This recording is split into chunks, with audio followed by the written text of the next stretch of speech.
மணிகண்டன் கொள்ளையர்களை காவலர்களா அந்த இடத்துக்கு நியமிச்சதோட போன எபிசோட் முடிச்சிருந்தோம். இன்னைக்கு எபிசோட்ல வைகுண்டத்தை காமிக்கிறாங்க. அங்க நாரதர் நாராயணன் முன்னாடி நின்றுட்டு இருக்காரு. கிருஷ்ணாவதாரத்துல நீங்க காட்டுத்தையும் அழிச்சிருக்கீங்க, காளிங்க நந்தனமும் பண்ணிருக்கீங்க, உரலால 2 மரங்களை வீழ்த்தி நல்ல பூபரன்மார்களுக்கு சாப விமோசனமும் கொடுத்தீங்க. உங்களோட எல்லா செயல்களையும் ஒரு தர்மமும் நேர்த்தியும் நிறைஞ்சிருக்கு அப்படின்னு சொல்ல, ஆமா இதுதான தர்ம அனுஷ்டானத்துக்கு முக்கியமான விஷயங்கள். பிறந்து 7வது நாளே கார்த்திகேயன் சூரபத்மாசுரனை அழிச்சாரு இல்லையா? நான் கிருஷ்ணாவதாரத்துல கை குழந்தை இருந்தப்பவே பூதகி அழிச்சு அவளுக்கு மோட்சம் கொடுத்த சகடனையும் திருநாபுரத்தினையும் வதச்சிருக்கேன் அப்படின்னு சொல்ல, நீங்க செய்த எல்லாமே ரொம்ப அற்புதமான விஷயங்கள். உங்ககிட்டயும் சிவன் கிட்டையும் இருக்கக்கூடிய இச்சா சக்திகளை பத்தி யாரால விவரிச்சு சொல்ல முடியும் அப்படின்னு சொல்லவும், நாராயணனும் இதே வேலையை தான் அங்க மணிகண்டன் அமைச்சர் கூட பண்ணிட்டு இருக்காரு. அமைச்சர் ஒரு காரண கருவி மட்டும்தான். காலத்தோட கட்டாயத்தின் பேர்ல அவன் கண்டிப்பா தவறு செய்யறவங்களுக்கு தண்டனையும் கொடுப்பான், அதே நேரம் அநியாயம் பண்றவங்களை அழிக்கவும் செய்வான். அந்த வனவாசி அருள் செய்த மாதிரி நல்லவங்களுக்கு கை கொடுத்து காப்பாற்றவும் செய்வான். இந்த காரணங்களுக்காகத்தான ஐயப்பனை இங்க அவதாரம் பண்ணியிருக்கான்.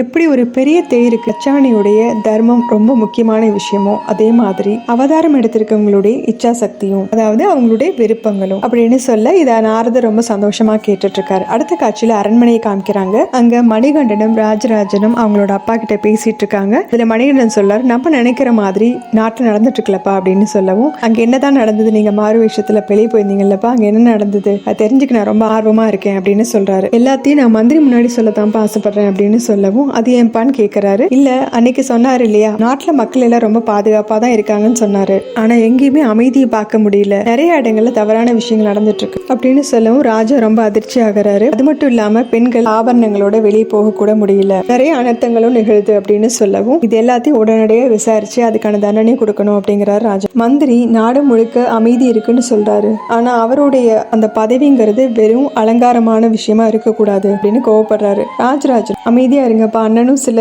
ஏற்பாடுகளை பண்ணிட்டு தான் வந்திருக்காரு அப்படின்னு சொல்றாரு. என்னன்னு கேட்கவும், அங்க கொள்ளையர்களே காவலாளிகளை நியமிச்சுட்டு வந்திருக்கேன் அப்படின்னு மணிகண்டன் சொல்றாரு. இது கேட்டு ராஜா ரொம்ப சந்தோஷப்பட்டு, அவங்களே அங்க காவலுக்கும் வச்சதுனால அவங்க அங்க வரவங்களுக்கு எந்த ஆபத்தும் இல்லாம பாதுகாப்போட இருப்பாங்க அப்படின்னு சொல்றாரு. உடனே நீ எல்லா விஷயத்திலையும் உடனடியா ஒரு தெளிவான முடிவு எடுக்கிறப்பா அப்படின்னு ரொம்ப சந்தோஷப்படுறாரு ராஜாவும். மணிகண்டனும் ஈஸ்வரனோட அருளால எந்த பிரச்சனையும் இல்லாம எல்லாம் நல்ல விதமா தான் நடக்கும் அப்படின்னு சொல்றாரு. நீ என் கூட இருந்தேனாலே அதுவே எனக்கு பெரிய ஆத்மபலம் தான் அப்படின்னு நெகிழ்ச்சியோட சொல்லிட்டு சிவனை நினைச்சு வணங்குறாரு. இதோட இந்த எபிசோட் முடியுது. அடுத்த எபிசோட்ல பார்க்கலாம். சேனல் லைக் பண்ணுங்க, ஷேர் பண்ணுங்க, சப்ஸ்கிரைப் பண்ணுங்க, பெல் பட்டனை பிரஸ் பண்ணுங்க. தேங்க்யூ.